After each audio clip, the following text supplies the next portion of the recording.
먼저 안전장치라는 것들이 있는데 기본적으로 한 3가지는 알고 보셔야 돼요. 네네. 위에 보이는 ISOFIX 고정장치라는 거는 네. 기본적으로 모든 것이 다 달려 나와요. 요즘은요. 그래서 뒷좌석 하단에 보시면 디귿자 고리에 딸깍딸깍 띄우시면 네네. 대부분 인디게이터가 초록색으로 바뀌면서 드르르 밀려서 이 부분이 등받이에 밀착해서 쓰시게 나와요. 그리고 앞에 보이시는 거 이거는 서포팅 레그라고 하는데 회전형 카시트는 대부분 서포팅 레그를 장착해서 나오는데 얘가 하는 역할은 뭐냐면 바닥에다 길게 내려서 역시 빨간색이 초록색으로 바뀌면 정상 장착이 되거든요. 얘는 앞으로 튕겨나가는 걸 좀 버텨주는 역할을 합니다. 그래서 아무래도 좀 두께감이라든가 튼튼한지를 체크해 보시면 도움이 되시고, 3번째 안전장치는 뭐냐, 고객분들이 많이 모르시는 부분이기도 한데 리바운드 스토퍼라고 해요. 이 부분은 ISOFIX를 장착하고 밀착을 시키는 이유가 있습니다. 앞으로 튕겨나갔다 다시 뒤집어질 때 이 부분으로 다 뒤집어지는 걸 막아주거든요. 대부분 짧은 것들이 있고 긴 것들이 있는데 아무래도 없는 제품도 있거든요. 없는 제품들은 이런 부분을 통해서 지지를 하게 되어 있어요. 그렇게 되면 등받이 각도 조절한다거나 회전을 할 때 영향을 받겠죠. 대부분 이제 붙어서 나오는데 짧거나 길게 있다가는 거, 아무래도 짧은 것보다 긴 게 좀 더 뒤집어지는 거 잘 막아주겠죠. 그래서 장착하시고 아래 내려오시면 장착은 끝납니다. 그래서 장착하시는 건 어렵지 않으시고 아기를 태우는 과정에 있어서 카시트를 좀 설명을 드리면, 회전형 카시트는 어릴 때는 뒤보기, 좀 크면 앞보기로 쓰시는 걸로 알고 있어요. 첫 번째 장점으로 중에 하나는 측면으로 볼 수 있는 반고정이 되는지도 한번 보시는 게 좋아요. 반고정 상태로 이거 주행해도 되나요? 반고정을 주행하시면 안 되죠. 이거는 어떻게 되는 거냐면 자동차 문을 열고 카시트를 마주보고 태울 수 있다는 장점이 있기 때문에 아기를 태울 때 아기가 엄마와 아이 컨택하면서 안정감 있게 타기도 하고, 그로 인해서 오장착을 줄일 수 있다는 큰 장점이 있거든요. 근데 회전이 안 된다라고 했을 경우에는 물론 무리가 좀 있어요. 아기와 함께 내 몸이 들어가서 태우는 과정에 있어서 아기가 불안해하거나 내가 실수로 오장착을 하시는 경우도 있거든요. 그래서 웬만하면 회전형 카시트 반고정 되시는 걸 추천드리고요. 2번째는 대부분 카시트들이 5점식이에요. 어깨 2개, 허리 2개, 가랑이 하나. 이거 5점식이라고 하는데 이렇게 놓고 쓰시거든요. 태우고 내리는 과정에 있어서 벨트가 꼬이기도 많이 꼬여요. 그래서 이건 편의 사양이긴 한데 어딘가는 고정이 되는지를 체크해 주시는 게 좋아요. 저희 거는 마그네틱으로 되어 있는데 굳이 마그네틱이 아닌다 하더라도 어디 끈으로 고정한다라고 하더라도 어딘가 고정이 되는지를 체크해 보시는 게 좋습니다. 그래서 꼬임을 방지하고 아기를 태우고 내릴 때 걸리지 않도록. 이 2번째 포인트고요. 아기를 태워볼게요. 얘는 지금 몇 개월? 그 정도 아기는 한 100일이 안 됐죠. 신생 2개월이 채 안 된 아기로 보시면 되세요. 사이즈가. 이렇게 태워서 머리, 등, 허리까지 일자가 되도록 태워주시는 게 중요하고요. 안전벨트를 보실 때 중요하게 보셔야 될 부분 중에 하나가 또 있어요. 뭐냐면 어깨 벨트 높이예요. 일단 낙하산을 매듯이 채워주시는 게 좋은데 대부분 그냥 태워주시고 벨트를 맞물려서 끼우고 그냥 쓰시는 분들이 많거든요.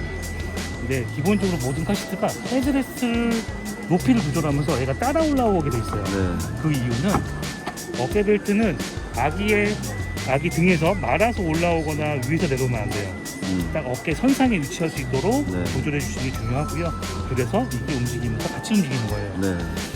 기본적으로 봤을 때 대부분 카시트들이 이 상태에서 그냥 채우고 마시는데 이게 지금 정상적인 높이인지 확인이 안 돼요. 확인을 할 수 있는 방법도 없고 어떤 게 좋은지도 설명해 주실 수 있는 업체가 없어요. 저희 같은 경우는 지금 보시면 이 눈높이가 좀 표시가 되어 있잖아요. 이거를 통해서 어깨벨트 높이가 높다 낮다를 알 수가 있어요. 아예 제품에 그냥 설명서가 붙어있네. 그쵸. 또 올바르게 타는 게 중요하니까. 아기 눈높이와 맞춰주면 어깨벨트도 그 아이에 맞게 조절이 되는 거예요.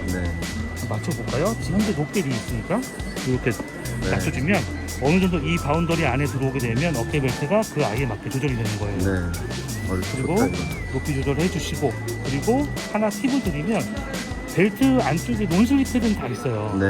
논슬 패드를 제대로 쓰시려면 이 위치가 되게 중요하거든요. 예를 들어서 좀 넓게 쓰신다거나 그냥 대충 이 언저리에 있으시면 안 돼요. 얘는 목과 가깝게 위치를 해주고 낙하산 내듯이 한다는 얘기가 바로 이거예요. 그래야지만 충돌, 아니, 넓게 썼다. 충돌이 있을 때 논술 패드로 인해서 아기가 또 다칠 수가 있거든요. 왜냐면 미끄러지지 않은 소재다 보니까. 네. 그래서 최대한 안쪽으로 채워주시고 높이 조절, 위치 네. 조절해주시고 맞물려서 끼워주시면 끝납니다. 이건 만국 공통이에요. 네네. 사용하시는 방법은. 근데 제가 신기한 거 보여드릴게요. 저희 카시트 중에 하나가 또 뭐냐면 이 노란색 가이드 라인인데요. 네. 이 라인은 뭐냐면 예를 들어 한번 보여드릴게요. 아기가 진짜 미세하게 이렇게 살짝 삐뚤어져 앉았어. 네. 근데 고객분들이 모르세요. 네. 근데 그냥 대충 태우시고 끈 당기면 다 줄어들게 돼 있거든요. 네네. 그냥 보시면 이 상태에서 줄어들게 되면 길이가 좀 차이 나는 거 보이세요? 네.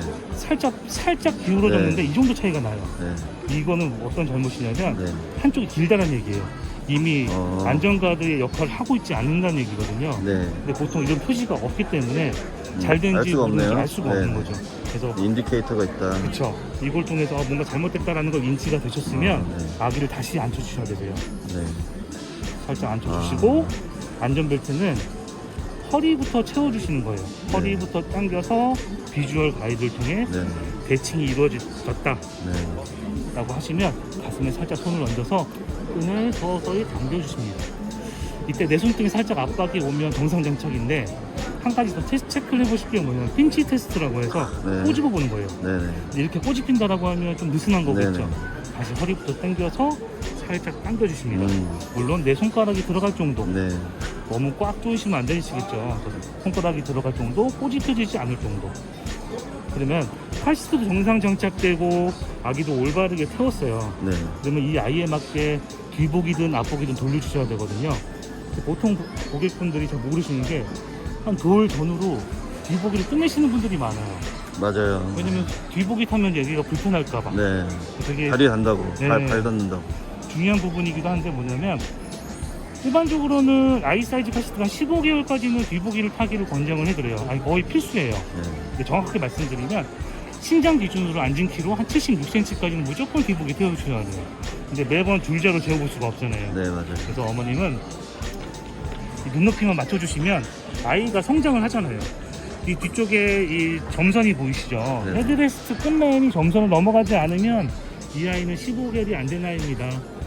76cm가 안 되는 아이이기 때문에 락이 걸려요. 자체적으로. 그래서 앞보기로 안 돌아간다. 돌리고 싶어도 안 돌아가요. 무조건 뒤보기만 채워주시면 되겠죠. 근데 언제 앞보기가 가능하냐?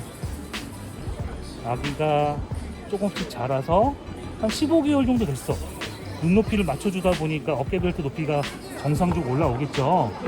근데 어느 순간 저기 넘어가는 시점이 생기면 앞보기 락이 풀려요. 자연스럽게 앞보기가 가능합니다. 그런데 뭐 최근에도 뭐 뒤보기만 가능한 카시트가 뭐 출시했더라고요. 근데